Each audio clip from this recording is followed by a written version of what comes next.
knows Dad knows that one of his favorite, if not his favorite, is Albert Camus as an author, right? So Right. if you know him, you've heard that name come up.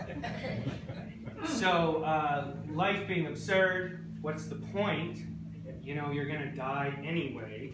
Then the whole point was, if there's no point, then live it as largely and as colorfully as you could, right? So, the idea of trying to distill anyone but my dad into, because he was my dad, trying to distill that experience into something is extremely difficult. You can't do it with words. They just fail. But what has been said so far is brilliant. These are sketches. These are vignettes of experiences that you all have shared. So, I can't do that either. I can't put them down and, you know, make it as colorful as you all have experienced individually. But what I can do is I can share a story which is classic Dad for both myself and my two sisters, which is Dad's enthusiasm was extraordinary at times, to the point where you couldn't really share in it. It was just this building tsunami coming at you, and you had to just prepare for it. And kind of, what were you going to do? Argue at him that it was like not a good day because the sun was out? You couldn't just do it. You just. So, my one story that kind of sums up a part of who he was, and especially as a father, as a dad, as Pop, was in the first house at Long Harbor, up there, and sometimes my sister and Gretchen and I slept up there. And then when Gretchen and Chrissy got older, they went on to their lives, education, they moved to the city, they were doing their own thing. So there was me, and there was an age gap, so I was like the last to kind of... So I had this whole loft to myself. And if you were a child of Dad, there was no such thing as sleeping in if you were a teenager. It did not exist. You were not given an option. It wasn't totalitarian, it was just, again, this rolling tsunami. The rolling tsunami of positivity in this case was Dad's general thing of having me do stuff with him. And sometimes he'd just assign you a project. Yeah. His dad was a very cautious man, very cautious. Tied him and his brother to a tree while they fished in half deep water. My dad had me go up with a belt, which was an old dress belt, 50 feet in the air to cut branches off of a fir tree so that he could see his pond. It was important that he saw the pond from the back.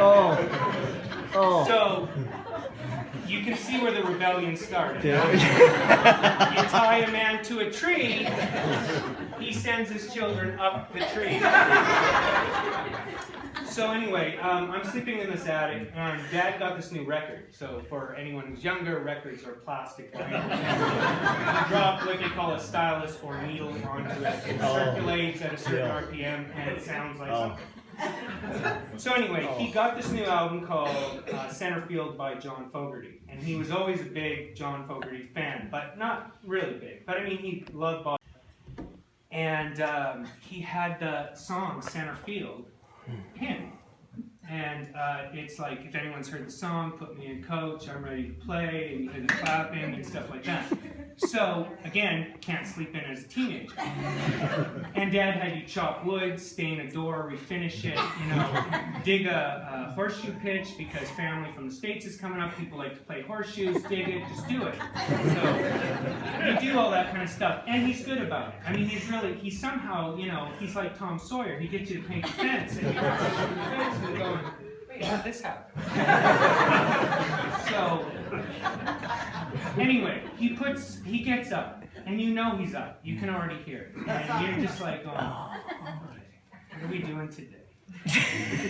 So you're thinking he's going to have some other chore, more wood, whatever. It's okay. You always get time to go to the beach or do whatever like that. But you hear the bathroom faucet, all this. He goes over, stereo, drops the stylus, and Centerfield comes on. And it's at a certain volume. goes into the kitchen, and you hear whoops and howls and claps. And he's going like, "Put me in, coach! I'm ready to play today." And you're just like, and you look over, and there was a clock. Don't ask me why it even needed to be there, but it was in the kitchen. You lean over, and it's like 8:30 in the morning. And you've got things going on, and Kay's kind of slowly getting up. You know, she likes her sleep and stuff like that. And you hear this thing, which is this racket going on. He's got things going. He's putting dishes away from the night before when they were washed, all this kind of stuff. And you hear this, like, of course, right? So you're going to do that. So he's like, "Do you feel like some brekkie? It's going to be a good day today. Sun's out." You got all this going on. This is the tsunami. It's building. It's building. This is just the beginning. Oh, shit! So, he does all this. Kay comes out, and he's like, does the same thing to her. He's like, "You want some brekkie?" He's like, "We'll do some eggs, we'll do some bacon, we've got toast, I already got coffee on." And she's just like, "I'm just waking up. I'm just coming to," and like, this is all this. So you get through this ritual thing, and it becomes a normal part of the visitation, whether you're on weekends or whatever. And Dad carried this through his whole life. So you're wondering, what's the task today? So the thing is you think it's a day off. And he goes, "We're going to go on a bike." So you're like, "Why?" Why do you want to go on a bike ride? So he pulls the bikes out, and he's like, "Okay, this is going to be a good one. We're going to go for a good cycle." So the good cycle is what, by today's terms, would be like child abuse. Not then. We never looked at it like that. No. We didn't. We were just like, why? He takes us from Long Harbor, and or I should say me in this case, and we cycle. And we've got one little water. Yeah, you tack it into the frame of the bike, and that's the thing, right? People are walking around, they're going to get groceries, 15 minutes, and they got a water bottle. So anyway, we go all the way out to Vesuvius, and we're circling, and we come all the way back. That's quite a jump. Okay, we used to watch the bike races on Salt Spring, right? And he just wants to do this for fun. So you're like, okay. So you're biking along, and you're going up these hills and stuff like this, and if you, again, there's a reason for all this battle. If you come around to Camus, you automatically, if you've heard him say Camus, you've heard of the myth of Sisyphus. Yes. So here we go. This is where the tsunami just starts to crest. So you're going up a hill, and you're just like, you know what? This is not how I want to do this. I don't want to do this kind of thing right now. I want to do the ocean. I'll do the tennis, because he's right there with you. Bounce, hit, bounce, hit. He's like working on your serve, doing everything. And this is all on his time before he meets up with the guys to do. That's his warm-up. He's going to get the kids on the court. Okay. You're cycling up these hills, and they start to get longer. Some of them are just steep. You guys know, So anyway, there's a commentary that's going on in your head, which is just like, just focus, just do this. It'll end. It'll be okay. Take a drink, like whatever. And all of a sudden you hear this, and he's getting closer to you, or he's right side by side. And he goes, there's this essay that Albert Camus wrote called Mrs. Sisyphus. And he goes, "You know who Sisyphus is?" And you're just like in your head, you're like, "I don't care." You're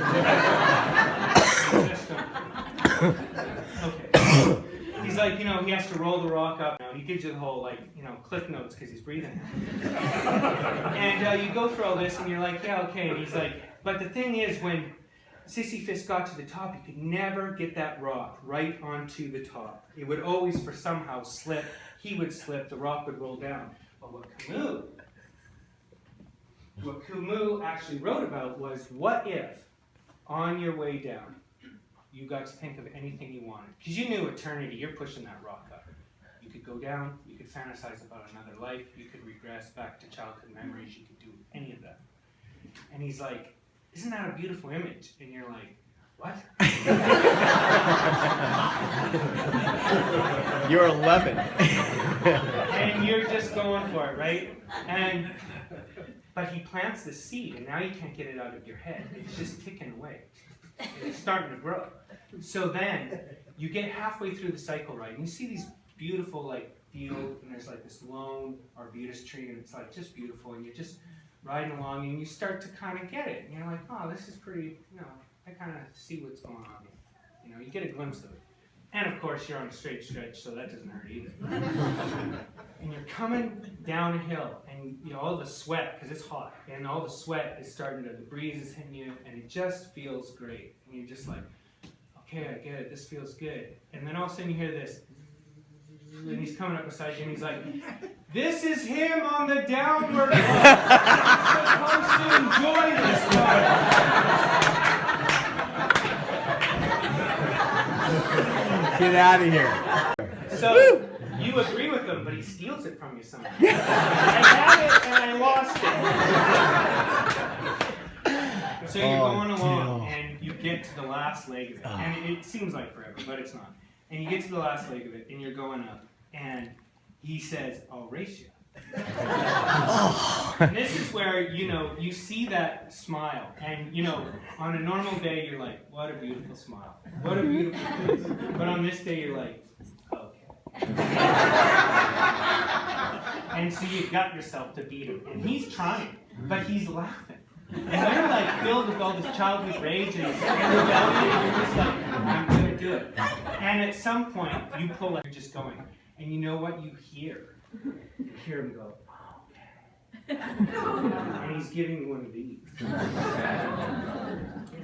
So that's the story in itself. And then you get home and you do all this kind of thing, and then he says, do you want to go across the road and go to the beach? You go to the beach, you swim in the ocean, he tells you about canoe in the ocean. And you both fall asleep on the beach. And you wake up, and he kind of wakes up and he goes, Delano. And I go, yeah. And he's like, did you fall asleep? I said, yeah. And he goes, how was your day? And I go, it was really good, Dad. So the idea is this, and it's just a misconception in some ways, because I even had it myself, is that you think that Dad woke up every day and he grabbed life by the throat. But that would be wrong. He didn't. Dad got up every day and he embraced it with both arms wide open. Yes. So, Salute.